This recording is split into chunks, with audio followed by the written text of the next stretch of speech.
Bienvenidos a la primera clase del curso del tema 18 de delitos contra el patrimonio y contra el orden socioeconómico. En esta primera clase nos vamos a centrar en el delito de hurto. El título 13 del Código Penal de los delitos contra el patrimonio tiene 6 capítulos. El primer capítulo habla de los delitos de hurto, el segundo de los robos, el tercero de la extorsión, el cuarto del robo y hurto de uso de vehículos, el quinto de la usurpación y el sexto de las defraudaciones. ¿Cuál es el bien jurídico protegido? ¿Qué se protege en estos delitos? Pues el bien jurídico protegido es el patrimonio. ¿Y qué vamos a entender como patrimonio? Pues según un concepto jurídico económico, entendemos como patrimonio el conjunto de bienes o derechos que están en el ámbito de disposición del sujeto mediante vínculo reconocido por el ordenamiento jurídico y que tienen valor económico. Entonces, el patrimonio va a incluir todo tipo de bienes, ya sean bienes muebles, inmuebles, derechos como la propiedad, la posesión, derechos reales, derechos de uso y, por supuesto, también obligaciones. ¿Y qué se va a excluir como patrimonio? Pues las expectativas de ganancia probable, es decir, lo que sería el lucro cesante y el daño moral, que solo tendrán incidencia para cuantificar lo que viene siendo la responsabilidad civil. Los tipos delictivos patrimoniales pues suponen la lesión de alguno o algunos de los elementos singulares que componen el patrimonio, es decir, se tiene que causar un perjuicio patrimonial en el sujeto pasivo del delito. El primer artículo es el artículo 234, que regula el delito de hurto y que tiene varias modalidades. En el apartado primero se regula una modalidad de delito menos grave y dice que el que con ánimo de lucro, muy importante eso, tenerlo en cuenta, ánimo de lucro, tomare las cosas muebles ajenas sin la voluntad de su dueño va a ser castigado como reo de hurto con la pena de prisión de 6 a 18 meses si la cuantía de lo sustraído excediese de 400 euros. Algo que suele llamarme la atención es que hay veces que la gente piensa que la diferencia entre robo y hurto viene en la cuantía de lo sustraído y no tiene nada que ver. Como vosotros bien sabéis, que la diferencia la vamos a ver ahora más adelante, no tiene nada que ver con el valor. Esto influye a la hora de calificar un delito de hurto. Entonces, en el caso de que lo sustraído excediese de 400 euros, vamos a aplicar el artículo 234.1, que sería el delito menos grave de hurto. Después tenemos una modalidad de delito leve que impone una pena de multa de 1 a 3 meses en caso contrario del apartado 1, pues aquí sería si la cuantía de lo sustraído no excediese de 400 euros. Entonces, que excede de 400 euros, aplicamos el delito menos grave. Que no excede de 400 euros, aplicamos el apartado 2, que es el delito leve. A no ser que concurriesen alguna de las circunstancias agravantes del artículo 235 que veremos ahora mismo. Y luego, este apartado 2 también tiene una modalidad de delito menos grave que se ha introducido en el Código Penal recientemente y que también es muy importante tener esto en cuenta de cara al examen. Y dice que, no obstante, en el caso de que el culpable hubiera sido condenado ejecutoriamente al menos por 3 delitos comprendidos en este título, aunque sean de carácter leve, pues siempre que sean de la misma naturaleza y que el montante acumulado de las infracciones sea superior a 400 euros, pues se va a imponer la pena del apartado 1 de este artículo. Es decir, ¿qué es lo que nos quiere decir este párrafo del apartado 2?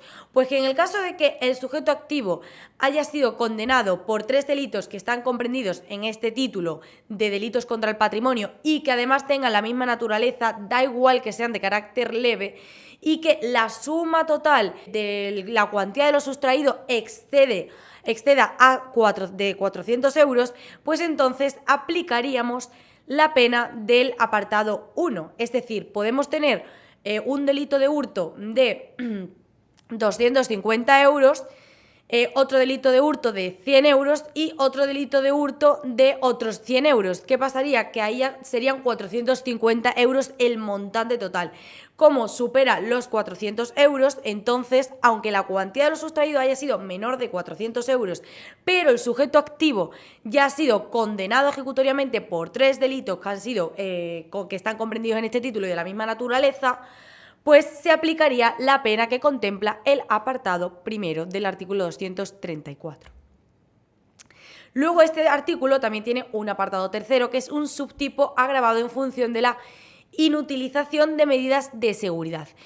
¿Y qué nos dice? Pues que las penas se van a imponer en su mitad superior si en la comisión del hecho se hubieran neutralizado, eliminado o inutilizado por cualquier medio los dispositivos de alarma o de seguridad que están instalados en las cosas sustraídas.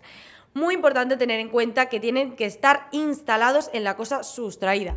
Por ejemplo, una persona que en una tienda hurta una camiseta y neutraliza la alarma de la camiseta, que tiene la camiseta para no ser robada o hurtada.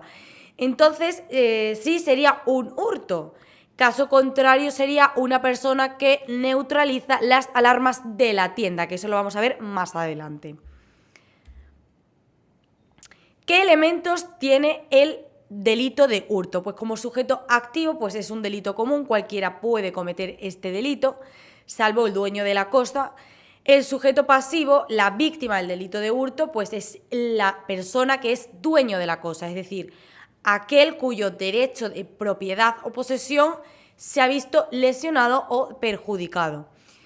El sujeto sobre el que recae la acción típica es quien tenga la legítima posesión de la cosa, sea su propietario o no. Es decir, el sujeto sobre el que recae la acción típica no tiene por qué ser el sujeto pasivo del delito, porque yo, por ejemplo, puedo portar un collar de mi madre y una persona comete un delito de hurto sobre este collar y yo soy el sujeto sobre el que recae la acción típica porque tengo la legítima posesión de la cosa, pero realmente el sujeto pasivo del delito sería mi madre, ya que sería la dueña del collar. La acción típica que se castiga es tomar. ¿Y qué es tomar? Pues apoderarse o apropiarse de ese objeto que se ha sustraído. Se castiga un comportamiento activo de un desplazamiento físico de una cosa mueble desde el patrimonio del sujeto pasivo al del sujeto activo. Es decir, que el delito se va a consumar cuando esa cosa pasa a formar parte del patrimonio del sujeto activo. Este es un requisito negativo de la realización de la acción, pues que no concurra violencia ni intimidación en las cosas. En el delito de hurto no puede ocurrir ni violencia ni intimidación, porque entonces no estaríamos hablando de hurto, sino que estaríamos hablando de robo. El resultado de este delito, como resultado de la acción típica de tomar y apoderarse de ese objeto, pues sucede la apropiación de la cosa, desde pues, ese efectivo desplazamiento desde la esfera patrimonial del sujeto pasivo hasta el ámbito de la disposición del sujeto activo, pasando a incorporarse, como he dicho antes, pues, al patrimonio del sujeto activo del delito, con el consiguiente perjuicio o daño de la víctima. ¿Qué puede ser el objeto material del delito de hurto? Pues el objeto material del delito de hurto es una cosa o mueble ajena dotada de valor económico. ¿Qué se entiende por cosa? Pues por cosa entendemos todo objeto que esté dotado de corporeidad, susceptible de apropiación, que tenga valor económico y que pueda ser objeto de derechos patrimoniales, incluidas cosas tanto de lícito como de ilícito comercio. Por cosa mueble, ¿qué entendemos? Pues todo objeto susceptible de apoderamiento y de desplazamiento, es decir, cualquier cosa que se pueda trasladar. En el caso que mencionaba antes de la camiseta que tenía la alarma, pues es una cosa que puede trasladarse, que puede pasar de la tienda a la casa del sujeto activo, por ejemplo, aunque esté incorporado a un inmueble. Los líquidos y los gases son inaprensibles, es decir, no se van a considerar muebles a efectos penales a no ser que estos líquidos o estos gases estén embotellados. Y luego ajena, pues tiene que ser una cosa que no pertenece a un sujeto y que tiene al sujeto activo y que tiene un propietario determinado o determinable, que sería pues el sujeto pasivo del delito. Consentimiento. Pues la acción ha de ser sin la voluntad del dueño o de la cosa. Es decir, el consentimiento en un delito de hurto excluiría la tipicidad de la cosa. Ahora, ¿qué pasa si el consentimiento ha sido ejercido por un menor de edad o por una persona incapaz? Pues que el consentimiento es irrelevante y no se va a excluir la tipicidad. O en el caso de que el consentimiento sea viciado por engaño, no estaríamos ante un delito de hurto, estaríamos ante un delito de estafa. O si el consentimiento ha sido obtenido mediante violencia o intimidación, tampoco estaríamos ante un delito de hurto, estaríamos ante un delito de robo. Y también podría pasar que tengamos un error sobre el consentimiento, es decir, que una persona piensa que tiene el consentimiento del sujeto pasivo del delito, que le ha dado ese consentimiento de apropiarse o de sustraer esa cosa mueble, pero no lo tenía. Entonces sería un error de tipo, porque tendríamos un error en uno de los elementos del tipo penal del delito de hurto, porque para que se dé el delito de hurto tiene que sustraer una cosa sin el consentimiento, sin la voluntad del dueño. ¿Cuál es el elemento subjetivo del delito? Pues es un delito doloso. ¿Por qué? Porque, como dije antes al principio, serán castigados como reos de hurto aquellos que con ánimo de lucro pues sustraigan, ¿no? Entonces tiene que existir ese ánimo de lucro, el propósito o la intención de apoderarse de la cosa, ya sea o bien por beneficio propio o por beneficio de un tercero. Y ese beneficio no solo puede ser monetario, sino que puede tener cualquier ventaja o utilidad. El iter criminis, este camino del delito de hurto, pues la consumación no exige que el autor efectivamente se lucre con el objeto sustraído, porque en el caso de que existiera ese lucro ya sería lo que es el agotamiento del delito, que viene después de la consumación. Tentativas, pues sí que caben las tentativas en el delito de hurto y sería pues este acto anterior a una mínima disposición o momentánea de la cosa mueble, o cuando no existe el objeto material del delito o este no tiene valor económico. ¿Qué quiere decir esto? Pues que a lo mejor una persona tiene planeado cometer un hurto, por ejemplo, de una cartera que está en una casa con bastante cantidad de dinero, pero cuando va a la casa a apropiarse de la cartera no está porque el dueño se la llevó y el sujeto activo del delito pensaba que sí que estaba allí. Entonces sería una tentativa porque no existe el objeto material del delito o no existe o no estaba en ese caso, pero la intención era la de cometer el hurto. Bueno, vamos a hacer un repasito de este delito de hurto. Tenemos varios tipos penales, pero me voy a centrar en el artículo 234.1 y en el punto 2 para ver pues la diferencia de qué tipo penal se va a aplicar en función de la cuantía que se haya del valor de lo sustraído. Tenemos un delito menos grave, que es cuando la cuantía excede de 400 euros y se pena con una pena de prisión de 6 a 18 meses. Luego tenemos un delito leve, que es cuando la cuantía es hasta 400 euros y se pena con una multa de 1 a 3 meses. Luego también está el delito menos grave, que está dentro del artículo 234.2, que este contempla un tipo leve y un tipo de delito menos grave, que, como dije antes, era cuando el culpable había sido condenado mínimo por 3 delitos de este título y de la misma naturaleza y que el montante acumulado de las infracciones supere los 400 euros. Entonces se aplicaría una pena de prisión de 6 a 28 meses. Por supuesto, siempre que no concurra ninguna de las circunstancias agravantes del artículo 235. ¿Qué nos dice este artículo 235? ¿Cuáles son estas circunstancias agravantes? Pues este artículo son tipos cualificados de hurto y dice que el hurto se va a castigar con la pena de prisión de 1 a 3 años. Sí, la cosa que se sustrae es una cosa de valor artístico, histórico, cultural o científico. Esto se apoya en el artículo 46 de la Constitución, que dicen que los poderes públicos pues, van a garantizar la conservación y van a promover el enriquecimiento del patrimonio histórico, cultural y artístico de los pueblos de España y los bienes que lo integran.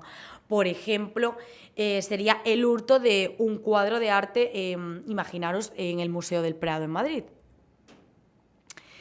Segundo, pues que sean cosas de primera necesidad, siempre que se cause una situación de desabastecimiento.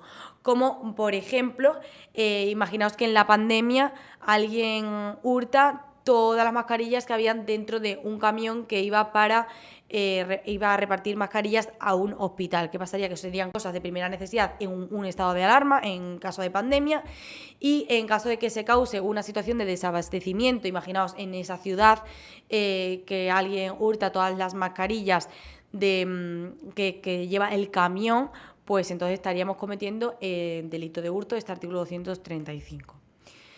Terceros, cuando sean conducciones, cableado, equipos o componentes de infraestructuras de suministro eléctrico, de hidrocarburos o de los servicios de telecomunicaciones o de otras cosas destinadas a la prestación de servicios de interés general, siempre que se cause quebranto grave a los mismos. ¿Qué quiere decir bienes de servicio público? Pues objetos concretos o instalaciones relacionadas con la gestión de servicios de interés general. La cosa debe estar destinada a la prestación pública, es decir, tiene que tener una relación directa y necesaria con el desempeño de la función. Como por ejemplo, pues hurtar antenas para la televisión pública y demás. El cuarto serían productos agrarios o ganaderos o de instrumentos o medios que utilizan para su obtención, siempre que el delito se cometa en explotaciones agrícolas o ganaderas y que también tiene que causar un perjuicio grave a las mismas. Por ejemplo, puedes hurtar un tractor que se utilice para la obtención de productos agrarios y que haya sido un delito cometido en explotaciones agrícolas, por ejemplo. Quinto, pues cuando este delito sea de especial gravedad, atendiendo al valor de los efectos sustraídos o se produjeren perjuicios de especial consideración. Sexto, pues que se produzca una grave situación económica para la víctima o su familia o que se realice con abuso de las circunstancias personales o situación de desamparo de la víctima o aprovechando la producción de un accidente o la existencia de un riesgo o peligro general para la comunidad que haya debilitado la defensa del ofendido o facilitado la comisión impune del delito. En este caso, bastaría con ocasionar un menoscabo económico grave a la víctima o a su familia sin ser necesarios colocarles en una situación de pobreza absoluta, es decir, simplemente con ocasionarle ese menoscabo económico grave ya bastaría. Y además esa situación tiene que quedar abarcada por el dolo del autor, es decir, que el sujeto activo tenía esa intención y esa voluntad de causar ese menoscabo económico grave. Es decir, no valdría el caso de que una persona pues cometa un hurto a una víctima sin saber cuál es la situación económica de la víctima. Como resultado de ese hurto, pues pone a su familia en una grave situación económica, pero el sujeto activo no sabía que eso iba a suceder. Este tipo se contemplará en el caso de que el sujeto activo sí que sepa que cometiendo ese hurto va a colocar a la víctima o a su familia en una grave situación económica. Por ejemplo, una persona que se aprovecha de las circunstancias de un incendio de un hogar y la víctima y su familia pues se encuentran en una grave situación económica, pues porque van a perder su casa, su hogar, todas sus cosas, todas sus propiedades, y se aprovechan en ese momento de fuego. Imaginaos un vecino y en vez de ayudar y demás, se aprovecha de esa situación de desamparo que tiene la víctima y comete un hurto. El 7 pues sería cuando el sujeto haya sido condenado ejecutoriamente con anterioridad por 3 o más delitos comprendidos en este título, siempre que sean de la misma naturaleza y no se van a tener en cuenta antecedentes cancelados o que debieran serlo. Pues estos son supuestos de multirreincidencia. Es necesario que las sentencias condenatorias por delitos previos hayan ganado firmeza, no van a tenerse en cuenta antecedentes cancelados o que debieran serlo. Solo se van a tener en cuenta delitos que sean de la misma naturaleza que el hurto, delitos patrimoniales de apoderamiento. Y esta cualificación no podrá aplicarse cuando las infracciones previas sean delitos leves. En caso contrario, el artículo 234.2, recordad que también contemplaba cuando el autor ha sido condenado por 3 o más delitos, y en ese caso sí es, aunque sean de carácter leve. En este caso, no. 8. Cuando se utilice a menores de 16 años para la comisión de un delito. Pues supongamos que una madre o un padre utiliza a sus hijos para hurtar comida en un supermercado, por ejemplo. Y 9, cuando el sujeto pertenezca a una organización criminal o grupo criminal que se dedicara a la comisión de delitos que están comprendidos en este título, siempre que sean de la misma naturaleza. El apartado 2 del artículo 235 nos dice que además pues, las penas se van a imponer en su mitad superior cuando hayan concurrido 2 o más de las circunstancias que se prevén en este artículo, es decir, las circunstancias que acabamos de decir. Pues supongamos que es una organización criminal que se dedica a cometer delitos de robo y de hurto y que además utiliza a menores de 16 años para cometerlos. Vamos a ver ahora el artículo 236, que es el hurto de posesión, y dice que va a ser castigado con una multa de 3 a 12 meses quien, siendo el dueño de una cosa mueble o actuando con el consentimiento de éste, la sustrajere de quien la tenga legítimamente en su poder con perjuicio del mismo o de un tercero. Y si el valor de la cosa sustraída no excediera de 400 euros, pues se impondrá una pena inferior. El sujeto activo en este delito tiene que ser un delito especial, en este caso con respecto al sujeto activo, porque tiene que ser el dueño, que respondería como coautor, inducción, cooperador necesaria, complicidad, pues dependiendo de los casos, ¿no? Y el sujeto pasivo tiene que ser ese poseedor legítimo. Y diréis, ¿cómo es posible que sea el sujeto activo del delito de hurto el propio dueño de la cosa? Pues supongamos que una persona deja su coche en un taller para que se lo arreglen. Y el mecánico llama a la persona, al dueño del coche, y le dice, ya tienes el coche arreglado, está aparcado en la calle del mecánico, y puedes venir a recogerlo cuando quieras. Entonces se aprovecha el sujeto activo del delito, el dueño del coche, de cuando el taller está cerrado y sabiendo que su coche está aparcado en la calle, con otra copia de las llaves que tiene, se lleva el coche y no hace el pago del arreglo al mecánico. Entonces aquí el perjudicado sería este titular legítimo del coche, que sería el mecánico en ese caso. Y pues el sujeto activo, el dueño del coche, que se ha ido sin pagarle al mecánico. Y hasta aquí esta clase de delito de hurto.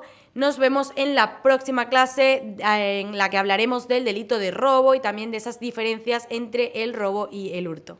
Un saludo.